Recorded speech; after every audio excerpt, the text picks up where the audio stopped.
I went out for a site inspection and the council officer went, "Aren't you Stephen's receptionist?" "No, I'm an engineer and I'm more qualified than him, so you've got to put up with me."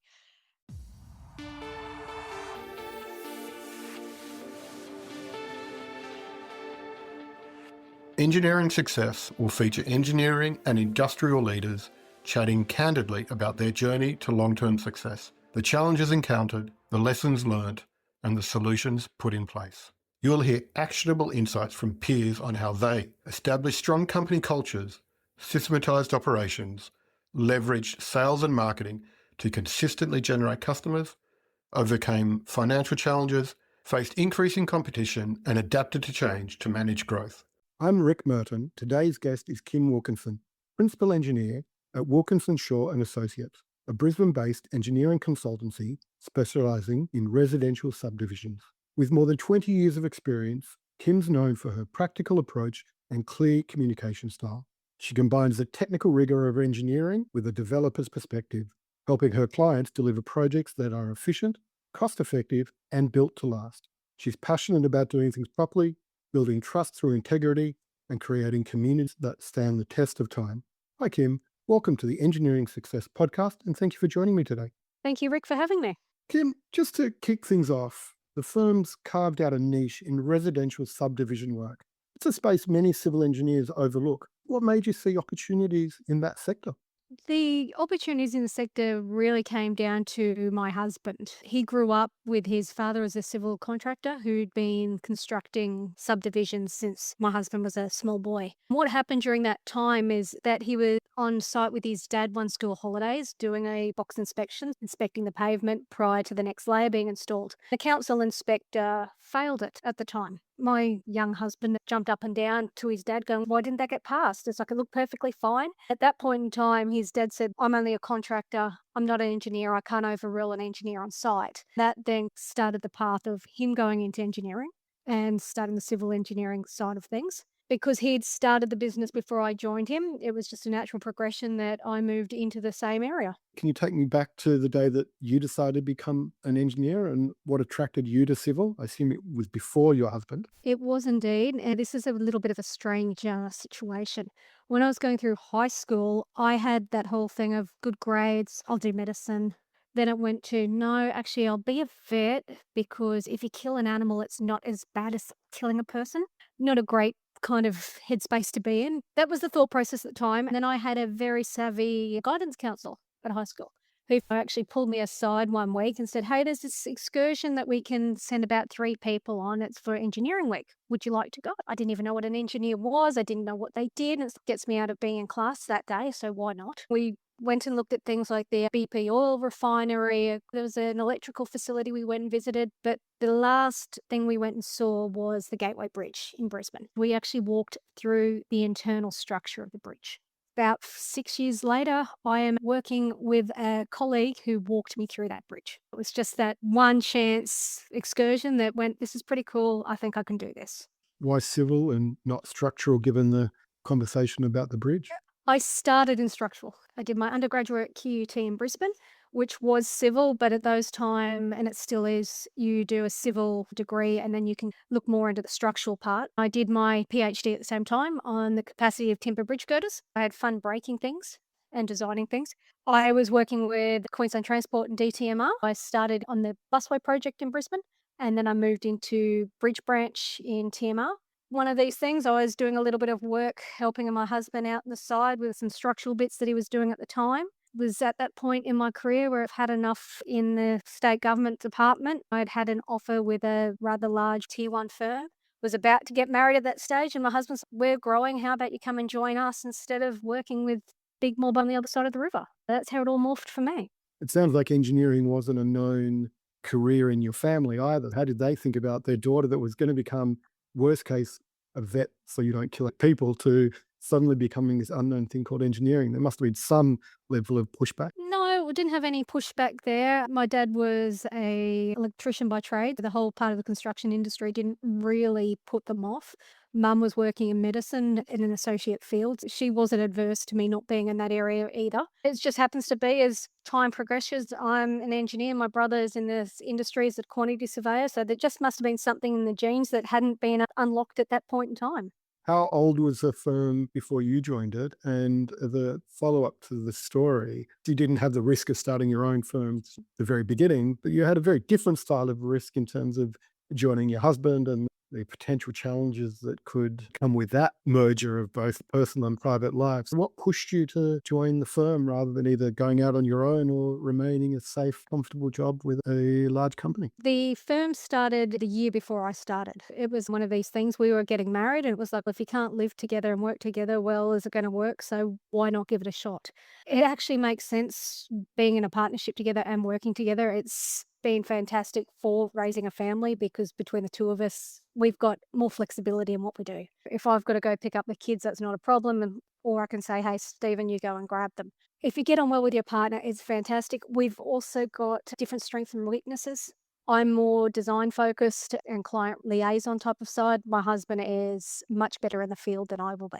It's swings and roundabouts. The two of us actually complement each other in the actual whole business. After 20 years with your husband and business partner, what's your top advice for making that partnership work? We just seem to discuss everything. There's no off topics that we can't talk about.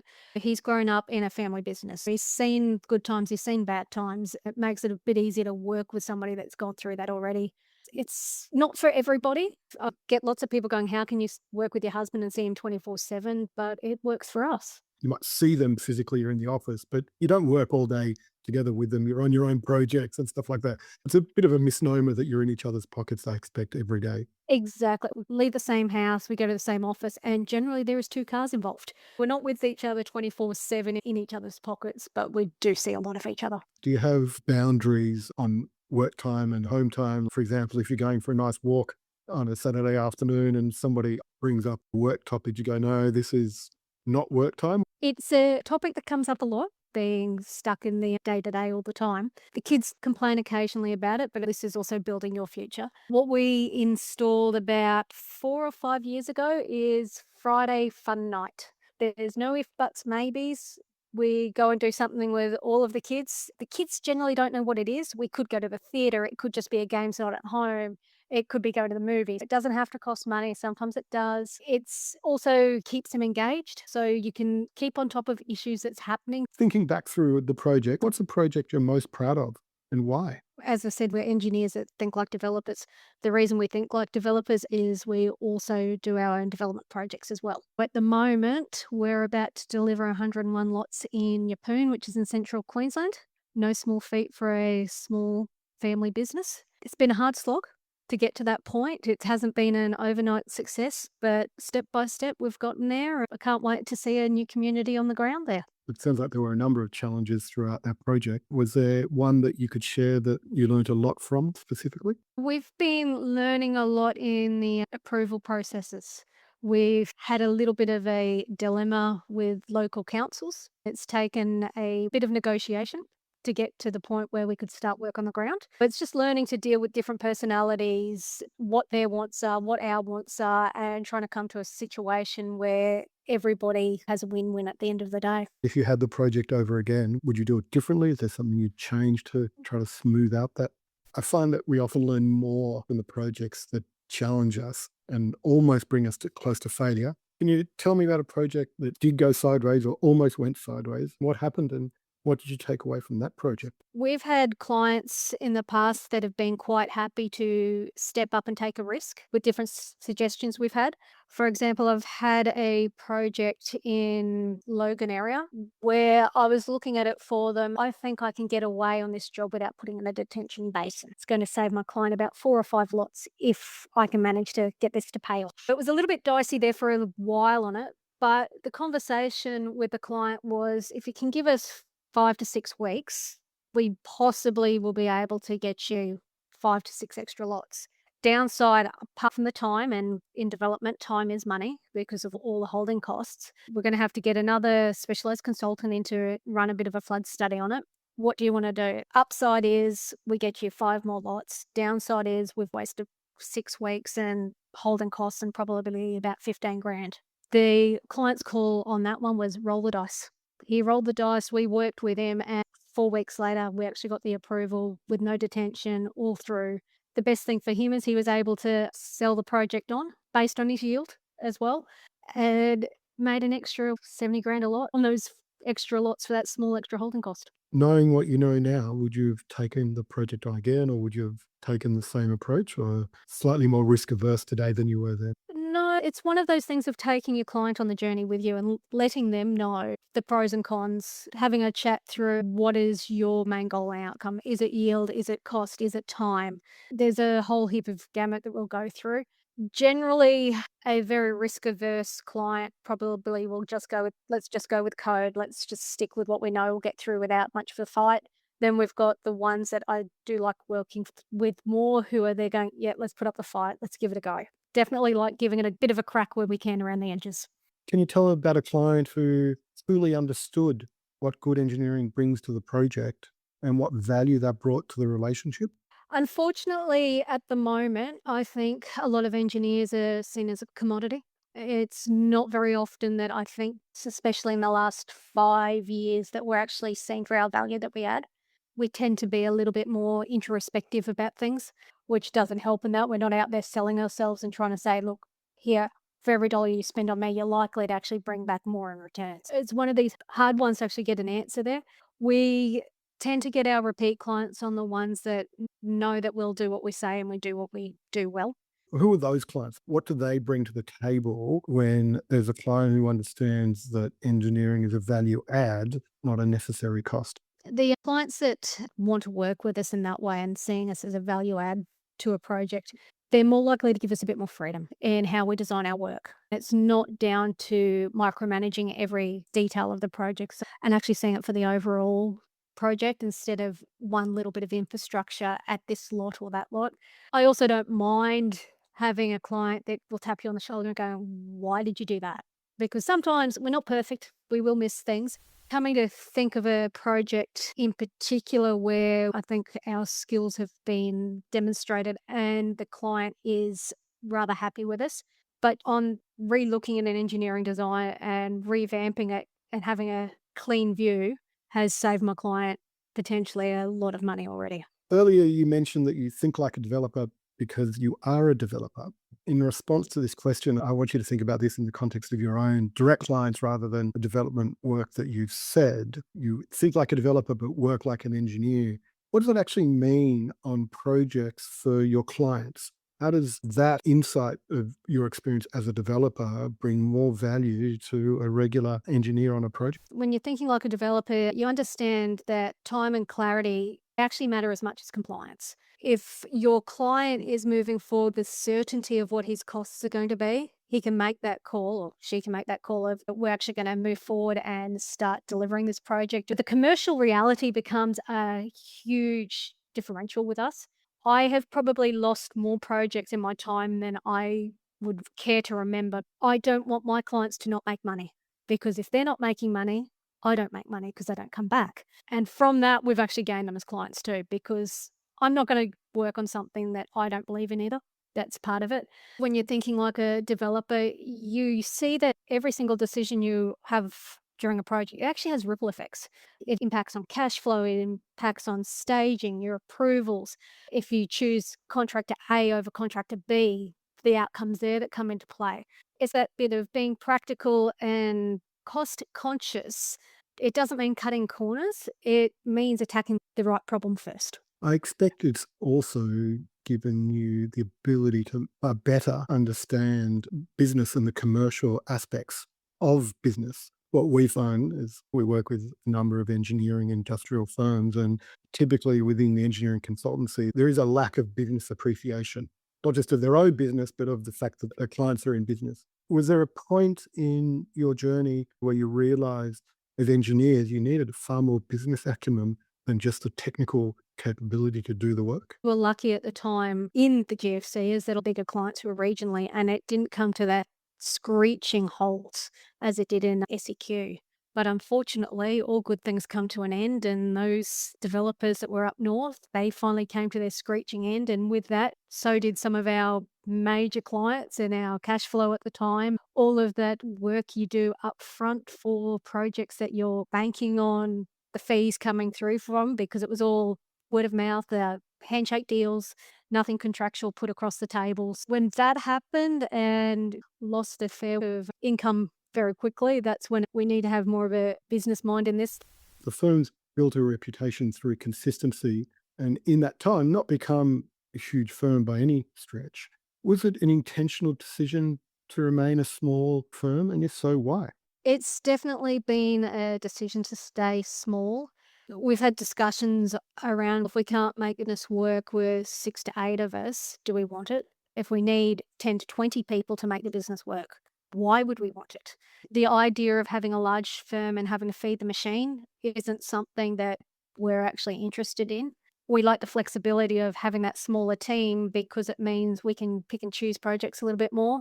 I can also allow my team not to be overworked, which gives me the flexibility to leave that small gap there. If one of our repeat clients comes in with a question or a project that they need something looked at really quickly, we can do it for them. Definitely a choice that we've made and happy to go with that. We have to be realistic as well as pragmatic. I talk about sustainable growth and a sustainable business, not growth for growth's sake. And often we work with firms go, oh, we just want to grow. And there's no understanding why we're growing, except that you read anything in entrepreneurial press and it is, you have to grow, you have to grow. From your perspective, why is bigger not always better? Staying the same size actually takes more effort than growing. It's very easy to go backwards when you're the same size. The whole idea of growth, I think I've seen it backfire for a lot of companies. There's an electrical company that we've worked with on and off for years, but every time we stop working with them, it's because they're going through a massive growth phase and things just become in a mess. You become a number, you're forgotten about the projects. I don't want to get the reputation of that these guys are rapidly growing or they're not doing a good job because they're too focused on getting that next big sale through the door. It's just as a way I don't want to operate as a business owner. Everything you're doing is intentional and considered. It's not that you've remained small because you couldn't win the work. You've remained small because you've decided what is the optimal size for you, which is a good segue to something that is completely unusual of engineering businesses. On your website, you offer construction finance to clients.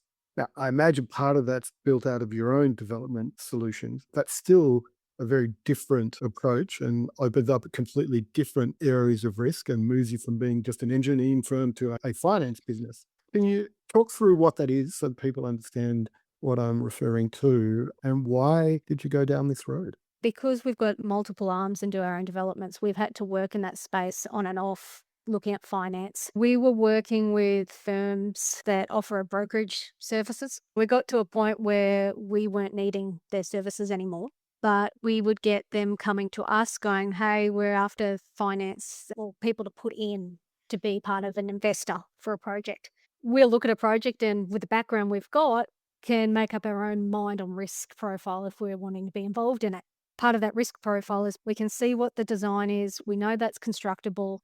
If they do get into problems with the development, we know how to finish it out. That's where it all started for us. From that point, we had a very good relationship with an investment portfolio business. From there, that's where we've basically teamed up. If we've got a client that is looking for funding, we can send them to this particular firm to actually help with that. We've got a couple of clients that we've basically done our own in-house agreements with as well, just to help with the funding to get through. Once again, because we know the risk profile, we know how to finish off the project should something ever go wrong. Obviously, one of the common challenges of working with your spouse can be additional pressure on both the relationship at home and the relationship at work. Often adding financing to things is an additional layer of pressure in there. At the beginning, was there any sort of intentional or conversation around what's this going to do? How much pressure is this going to put us under and just managing that? I'm just looking at how you manage all of these different drivers in the business. No, it hasn't really been too many issues about that. The biggest issue that I think we've ever had is where I've seen a project that we've got or looking at putting finance into. I'm not comfortable with the project. My husband may be, but I'm not, or different parties are comfortable with it. It's looking at that exit strategy. The one particular project I'm thinking of, I was fairly certain that council wouldn't approve it because of a few different things, a lawful point of discharge, getting access for sewer. It was just a little bit too difficult. There'd been other people had tried before and failed. It was looking at that point of, if it does go down this route and no approvals gained and you're part of the parties that are financing it, what's the end game on it? I was very apprehensive about it until it was pointed out to me black and blue. It's actually the value of the 2 blocks of land that they're looking at, that you've got the first mortgage on them. That's a lot less than the actual value of the loan. It's that point, I'm not looking at that end game. I was just looking at the wrong exit strategy. That's probably the main issue, is just getting that exit strategy right and making sure you're both on the same page. Just to go big picture and back at the industry level, is there anything that drives you crazy about civil engineering projects and how they work? What drives me crazy is the continued race to the bottom, the undercutting of fees that happens, the underquoting and coming in with trying to get variations just to make a project stack up. Recently, I've even seen that it appears that certain contractors rely on their insurance and hoping that there's going to be a disaster with the weather to be able to claim it that way.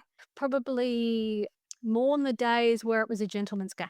That's long gone. When I look at the firms that we work with or in industry analysis, I think because a number of firms, the way they present themselves and the proposition they bring to the table, it can't avoid being a competition on price. From the outside looking in, every firm tells me that they're collaborative, that they're quality work and trustworthy and been in business for 20 years, and every website has the most amazing projects on display. But then you're just left with price as a way to try to differentiate. It's the price, I guess, is one part of it, but it's trying to explain your scope to somebody. That's also an interesting one. If you don't get that chance, that can be difficult. You're a woman in engineering, in construction, which in itself is a unique perspective. I'm curious, in the 20 years that you've been in civil engineering, have you found that clients or contractors respond differently to you than potentially male engineers? It's funny, it happens more often than it should. Quite often when I start interacting with a person, it's not always by phone, so they don't actually know I'm a female. The number of times is by email. Kim's one of these names. It can be male, it can be female. Who knows what you are? Then you finally get the phone call and start talking. It's like, oh, I was after Kim. Yeah, this is me. That shock. Oh, it's a female I'm dealing with. I'm used to it, been there, done that. It doesn't upset me. It is what it is. The worst one I've had is I went out for a site inspection and the council officer went, "Aren't you Stephen's receptionist?" "No, I'm an engineer and I'm more qualified than him, so you've got to put up with me." It happens. You live with it. I don't have too many issues once people actually know who I am and what I do, and that they actually realize that I'm good at what I do. Unfortunately, sometimes when you're known to be female, you may have to sell yourself a bit more first and actually put it out there that, yeah, I can do this. Just don't look at me on face value. Unfortunately, there's biases everywhere we look. To a young woman who's thinking about doing medicine or veterinary studies, and then you turn around and go, why don't you think about engineering? What's your advice to them? I'm all for women going into engineering and STEM if it's what they want to do. I'm not one of these that agrees with quota and pushing females into engineering because it isn't for everybody. I'm not going to sugarcoat it. There is still a bit of a boys' club out there. My kids will tell you I've got the worst potty mouth out there, which is probably, in all honesty, come as a bit of a coping mechanism to get the men in the field more comfortable with me. It's one of these things I learnt very early on. I was on the busway site and I was put with a construction crew when I was first out of uni. Best thing I ever did was be involved with this construction crew. But I could tell they were uncomfortable around me. They didn't know how to act, what to do. One of them accidentally swore in front of me, dropped an F-bomb, and went white and started apologizing profusely. I've just looked at him and said, "What the F is your problem?" That changed it all. I don't care what you say. You can swear as long as you're not saying it to me, as long as you're not derogatory, not having a go at me, I don't care. Unfortunately, there are some people that can't be comfortable with that type of language. At this point in time, I think there's a lot of growing up in the industry to get past that, and it's not going to be happening in the next 15 years. If you're a little bit more proper in your English language, maybe stay in the design office than being in the field. Yeah, it's one of those things that shouldn't be acceptable, but it's the way the industry currently is compared to what I've heard and what other women have been through prior to me starting. It's come a long way. There's still issues, but it's come a long way. Thinking back at Wilkinson Shaw and Associates, in terms of business development and the clients you like to work with, what makes a perfect client for your business? One that understands the process. They understand it's not always clean. They understand that we can't give definitives. We'll do our best to do it, but we can't do that, unfortunately. Realizes that if you give us a little bit more time, you're most likely going to end up with a better result. Then one that pays on time is always a really good one too. But by the time that you're waiting for payment, they're well and truly a client. And I like the positioning. There's no such thing as a bad client. There's a bad sales process and a bad decision.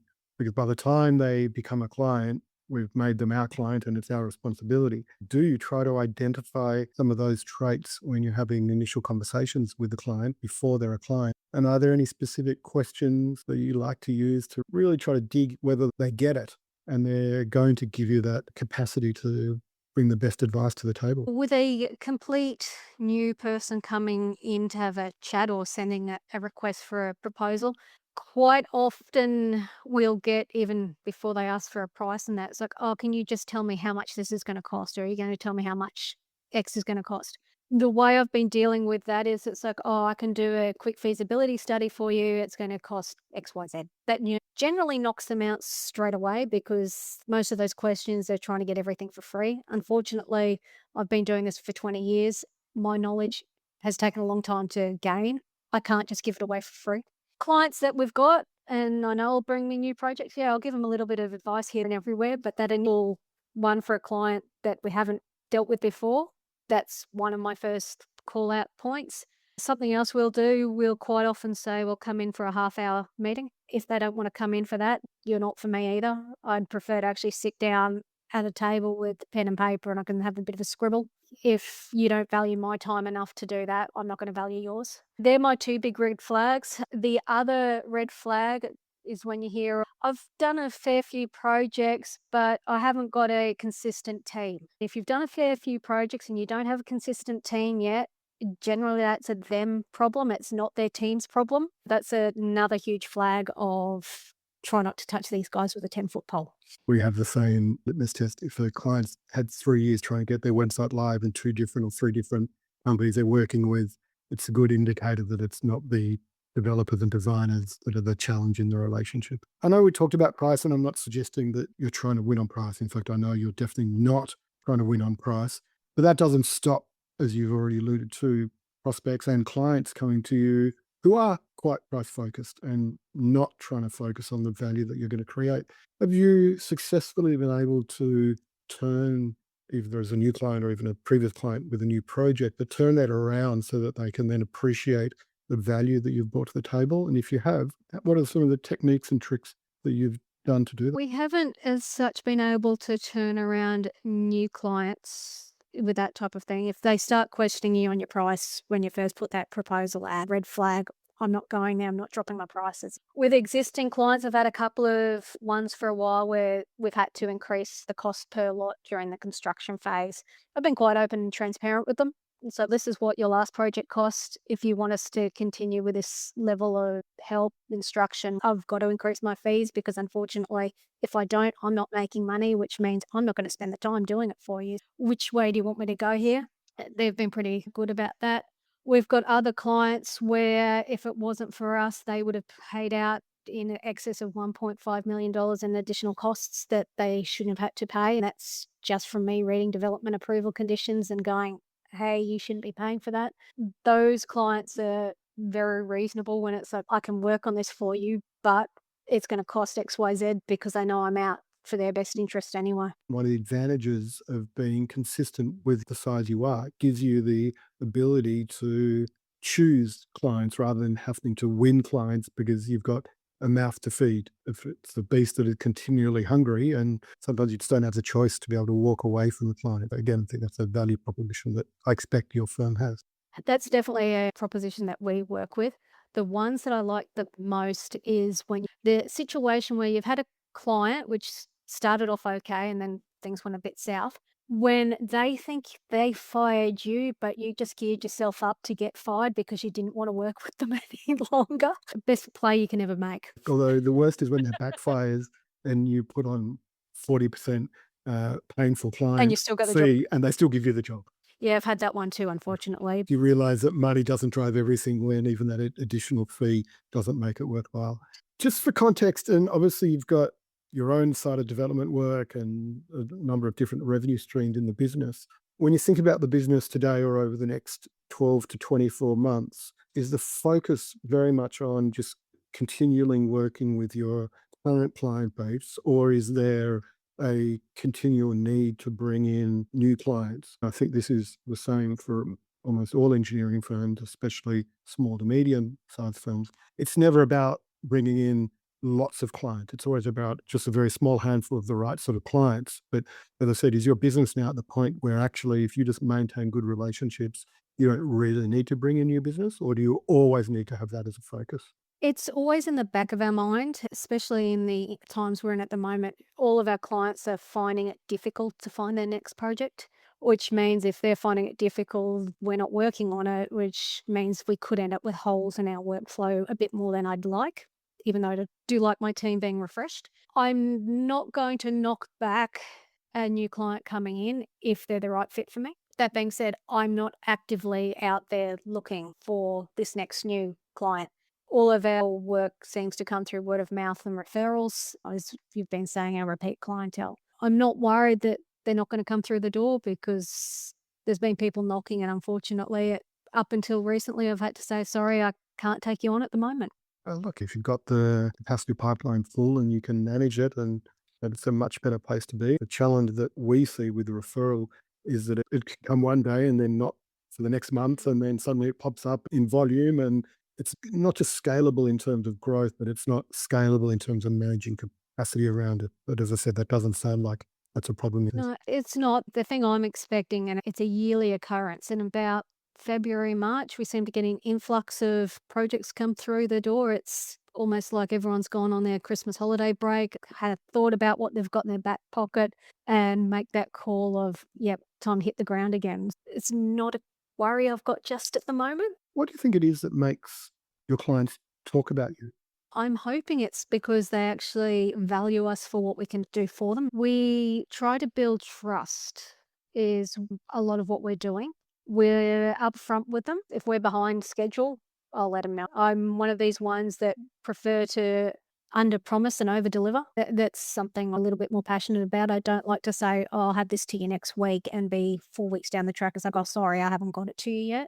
It's the ability for our clients to pick up the phone and talk to more senior staff, be it myself and my husband or anyone on the team. We don't have the churn and burn of some of the other firms. My average tenure of my staff at the moment is sitting at about 13 years. So it's unusual, very long tenure, but they're happy, we're happy, our clients are happy. Why change a recipe that's working well? I want to come to culture because you've mentioned it a few times in the team. But before we do that, just to understand a little bit about roles in the business. I think you're officially a principal engineer, but it sounds like you're still hands on with both projects, obviously, but also in the business side of it. Do you divvy up responsibilities between you and Stephen in terms of business operations? And I'm probably doing more of the business operations of Wilkinson Shaw at the moment, as well as the design side. There's a whole gamut of different responsibilities and roles as there are in a lot of different firms. It's one of the downsides to a small business until I find somebody to duplicate myself. I'm probably going to be doing it for a while. If I find the right person coming along, somebody can come over and take away some of my responsibilities. I'll be happy to sit home and put my feet up a little bit more. It's a hard one when you're a small business. It's trying to find time to do everything. Unfortunately, until I find my duplication, I'm working on and in, and it's the way it's going to be. I wanted to come back to team and culture, and it sounds like you've built an amazing team, just your desire to have some slack within the team so that they can breathe. When things happen, you've got ability to push them a little bit harder because they know they're going to get that slack. I think there's a strong culture in team. Can I commend you on that? But what I wanted to focus on is, as we've said through this conversation, that you try to think like a developer. There's obviously strong business acumen in there with a pragmatic and practical perspective of the engineering that you do. That's driven by really understanding the business side of what you're doing for yourselves and for your clients. It's not just about the technical engineering drawings and the design and specifications. How do you ensure that the people that are either you're bringing into the team or that are already on the team are mentored and coached to really have that practical understanding of not just what we're trying to build for our clients, but really the future vision of what we're building and what we're going to open up for our clients? It's an interesting one because having a team that's been together for a fair while too, it's got its own intricacies of how everyone works together and doesn't work together. It's trying sometimes to break a mold that they're used to working in and to experience new things or try new things. We're active in attempting to get the guys to do different training or talk to other people. It's what you've got to do. I myself have to keep up with CPD as every other engineer does. I've got things I go and do. I've got people outside of the business that I'll talk to and bounce ideas off of. I encourage our staff to actually have their own little pool of people to talk to and get ideas from or think about. In the space of training now, all of the online services, the webinars, even online training, it's actually made it so much easier for small businesses like us to actually keep our staff up to date with the new processes without having to have them out of the office for an extended period of time. That aspect of thinking commercially, not just thinking from an engineer's perspective, is that something that you cultivate within the team? If so, how do you support that? It's a hard line actually because our staff are fairly well versed in the costs of things and thinking about that and the delays in projects and the on costs of that. It's more when it comes down to, say, answering an RFI back to a council or an authority, and they start writing down, but that's going to cost the client X, Y, Z amount. I know that's the commercial reality. You know that's the commercial reality, but you can't write back to an authority saying, we don't want to do this because it's going to cost more. It's trying to get that nuance into their writing of, okay, this is the two options and we want to go for this one because the engineering benefits of it, as opposed to the cost savings that go with that benefit. The approvers aren't going to care about what cost savings exist in the business unless it helps them, that's for sure. Exactly. So to start to bring things to a close, if a junior engineer you met at an engineering association event said to you that they were thinking of quitting their corporate job because they're just completely frustrated and wanted to start their own firm, what would you tell them? I'd say that if they are looking at doing it, give it a go earlier rather than later, because earlier in your career, you're probably a little bit more flexible. You've got a little bit more energy. You've got less responsibilities generally as well. Give it a good hard crack and see if it's for you. Don't leave it over, I should have, could have, would have type of thing and regret not giving it a crack now. And if you think about that from the other perspective, knowing what you know now, is there something that you wish somebody had tapped you on the shoulder and whispered in your ear before you started working either with your husband or in your own firm? If anything, I probably got the taps on my shoulder going, why the hell are you doing this? I got the opposite version. I think I'd already had my mindset that I was happy to be doing it. I don't think it would have changed my path very much at all, unfortunately, or fortunately. Fortunately, no, I wasn't necessarily looking for something that changed your path, but it's what I alluded to earlier. Sometimes the hardest lessons, the mistake that we have to make a few times to learn it. If somebody had whispered that in your ear earlier, we could have saved time and pain. Again, just to flip that coin one other side, in terms of clients, if you could give clients one piece of advice, and whether they're working with you or working with other engineers, if they're about to start a project and they're bringing on engineers, what would the advice you'd give to clients to make that relationship successful? I'd probably go back another step first, and it's like before buying a property or going unconditional, make sure you've got your servicing sorted out. Connections are everything, it makes or breaks a project. Other than that, when you're looking at your engineers, price isn't the only thing to consider. Look at the scope that's behind that price and actually look at the team that's also behind that price. Can they deliver what they're going to say they can do? Have they got examples of being able to deliver that? Are you going to have the team that started the project ending the project? It's a great question. It's a great thing to think about if you're looking at the top end of town.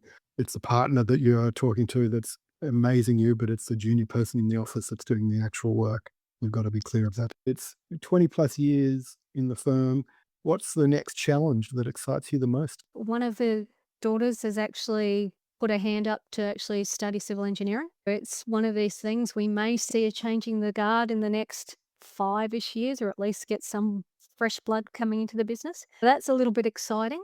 It's surprising as well because if you asked her, "What are you going to do?" "I'm not being an engineer. I'm not doing construction. I'm not doing what you and dad are doing." And then all of a sudden it's, "Oh, yeah, by the way, I'm going to do engineering." That's a little bit exciting to see where it takes her, to see if she's got a similar trajectory. And if she wants to work with us, great. If she doesn't, she can go out and find her own way and find out what makes her heart sing. That's great. Congratulations. It may need to change from Wilkinson Shaw and Associates to Wilkinson Shaw and Children. Who knows? Who knows? Kim, thank you so much for joining me today. I really appreciate you sharing your insights on building Wilkinson Shaw and Associates. I was really inspired by your approach and, as I said, your consistent, intentional thinking and how you brought your developer perspective while maintaining an engineering rigor, especially in some of the construction's financing angle, which is really quite a unique offering in the people that I've ever spoken to. I really appreciate your perspective on doing things properly, building trust through integrity and staying focused rather than trying to do everything for everyone. Those are lessons that will resonate with many of our listeners who are building their own engineering firms. Once again, Kim, I really thank you for your time this afternoon. Thanks very much for having me. To all our listeners, if you enjoyed this conversation with Kim, please subscribe to Engineering Success wherever you get your podcasts. If you know someone who's building an engineering business and could benefit from hearing these stories, please share this episode with them. Thank you for listening, and I look forward to seeing you next time.